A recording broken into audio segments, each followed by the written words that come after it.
हरिओम।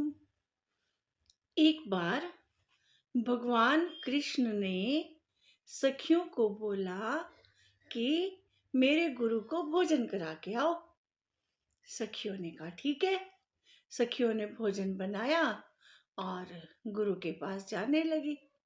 उनके गुरु थे दुर्वासा ऋषि।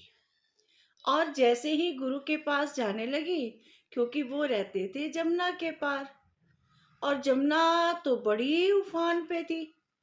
और भगवान कृष्ण के पास जब सखियां आई, कहती हैं कि हम कैसे जाएं, तो भगवान कृष्ण कहते हैं मैंने सखियों का मुख नहीं देखा हो तो जमुना मैया रास्ता दे दे। तो सखियों ने ऐसे ही किया और जमुना मैया ने रास्ता भी दे दिया। अब दुर्वासा ऋषि को भोजन कराया, प्रसादी खिलाई, और फिर वापसी जो है जमुना मैया को पार करना था। फिर भी तो जमुना मैया अभी भी उफान पे थी। अब कैसे हम वापस जाएंगी?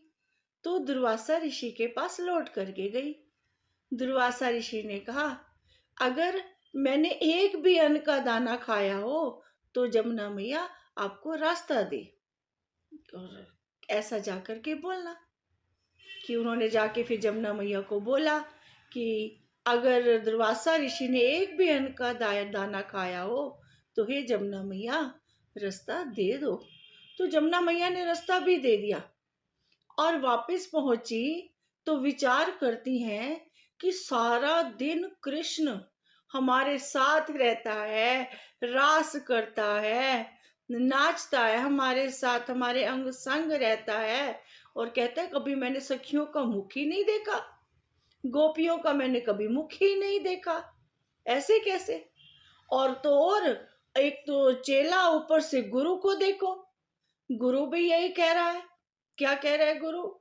अगर मैंने एक भी अन्न का दाना खाया हो, सारा भोजन तो चट कर गया जो हम लेकर के गए थे। कहते मैंने कुछ खाया ही नहीं। गुरु भी ऐसा ही। क्या करे? विचार करने लगी, क्योंकि उनकी अभी नजर बनी नहीं थी कि सब परमात्मा है, सब परमात्मा है। इसलिए वो विचलित हो रही थी गोपियां, क्योंकि भगवान कृष्ण तो तत्व से परमात्मा जानते हैं और दुर्वासा ऋषि भी तत्व से परमात्मा ही जानते हैं। उनकी नजर में कुछ अलग नहीं है। हरिओम।